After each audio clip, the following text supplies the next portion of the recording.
حسام بيدريسي، رئيس الجمعية المغربية لحقوق الإنسان في أسطات. السياق هذه الوقفة بعد ما اجتمع المكتب الفرع المحلي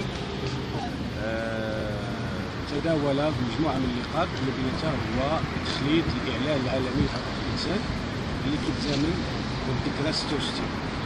أيضا هذا التخليد الذي كان عبارة عن وقفات مركزية دعا عليها المسؤول المركزي، والآن نجسد هذه الوقفة.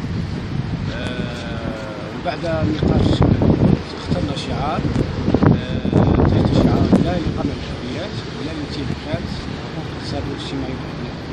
ولماذا اخترنا هذا الشعار؟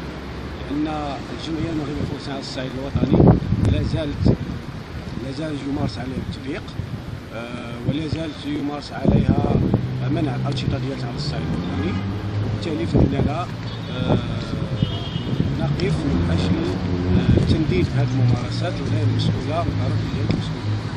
أيضا أننا كفرع جمعية المغربية لحقوق الإنسان اخترناه كمناسبة من أجل طرح مجموعة من الملفات التي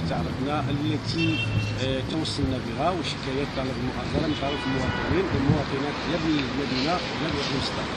وبعد ما تم دراسة هذه الملفات وطلبات المؤازرة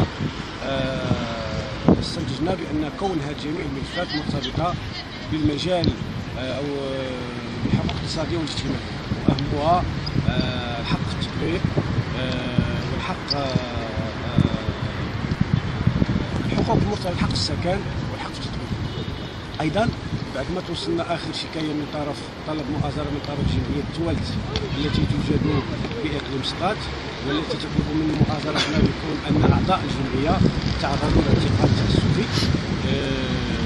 الآن هما تحت الحراسة النظرية، وبعد دراسة الملف فإننا كجمعية نطالب وبعد دراسة الشهادة يعني الشكاية التي توصلنا بها من طرف المواطنين نطالب بفتح تحقيق ونطالب بإطلاق سراح الفوري لهذه المعتقلين.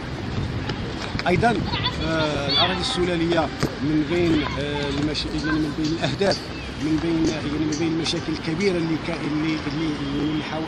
توصلنا بها مجموعة من الشكايات. أيضا نطالب الجهات الوصية بالتدخل الفوري والمسؤول من أجل ضمان وحفظ حقوق الساكنة وخاصة الفلاحين المتواجدين في هذه الأراضي السلالية.